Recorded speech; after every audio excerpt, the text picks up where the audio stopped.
A habitat is an established and safe solution for isolating an object or work area. Habitats enable hot work in exposed areas to be carried out safely. An overpressure is established inside the habitat, which makes it possible to work without gas from the surrounding area seeping in. As for all hot work, a risk assessment must be carried out in advance.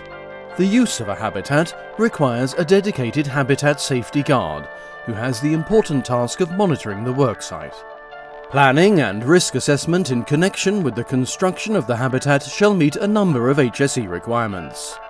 The construction of the habitat, as well as the strength of the fabric, must be able to withstand the relevant wind stresses in the area in which it is placed. The fabric must be fire retardant.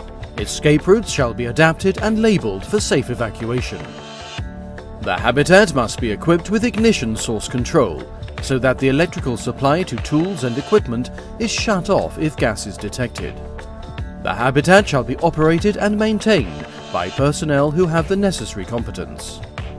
When working in the habitat, ergonomics, noise and exposure to chemicals must be taken into consideration.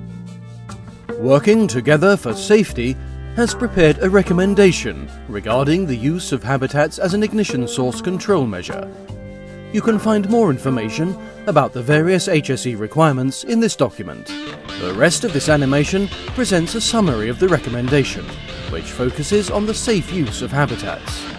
The habitat shall be equipped with windows, so that the safety responsible outside the habitat can see and maintain control over the work inside the habitat. Communication must be established with the central control room, and the habitat system shall be equipped with both audible and visual alarms. Welding equipment must be placed inside the habitat, since these are not usually X-approved. The safety functions within the habitat shall be checked and tested before use, and inspected daily in accordance with checklists. Checklists shall be stored together with the active work permit. The habitat must be constructed so that an overpressure of a minimum of 50 pascals can be established. The habitat can lose overpressure after just a few seconds of the door being open, and should therefore be equipped with a self-closing door.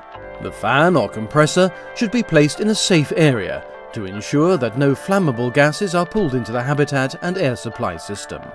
Electrical and pneumatic fans shall be X-approved for use in classified areas and feature an emergency stop device. The fan shall be shut down and damper closed if gas is detected at the air inlet, or the emergency stop device shall be used. For work in the habitat which represents an ignition source, even after the electricity or gas supply to the habitat has been cut off, the fan unit and damper must be independent of the working electrical current to ensure continued overpressure in such situations. The habitat must be equipped with at least 3 external gas detectors. When the habitat is used with any gas sources within the habitat itself, one of the gas detectors should be placed inside the habitat at the lowest level possible. The executing technician is responsible for carrying out regular checks to ensure that the gas detectors are correctly placed. The habitat should be equipped with a zinc bucket for used welding electrodes and appropriate fire extinguishing equipment both inside and outside of the habitat. Water bottles or water tanks for cooling the workplace should also be available in the immediate vicinity. The area around the work site inside the habitat must be covered with fire retardant material, such as a fire blanket, so that no sparks or hot work damage equipment or the habitat. There must be sufficient emergency lighting inside the habitat. X-approved flashlights should be available as a backup. A knife should also be available so that workers can cut themselves out of the habitat if necessary.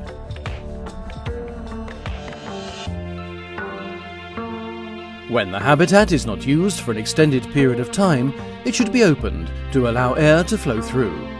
Any temporary safety measures should be returned to normal operation. After use, The habitat and other temporary equipment should be removed as quickly as possible so that the facility's operations can be returned to normal. There are often large amounts of dust inside the habitat, so appropriate personal protective equipment must be used when removing the habitat. The recommendation contains useful checklists, which summarize the requirements relating to the use of habitats. Use them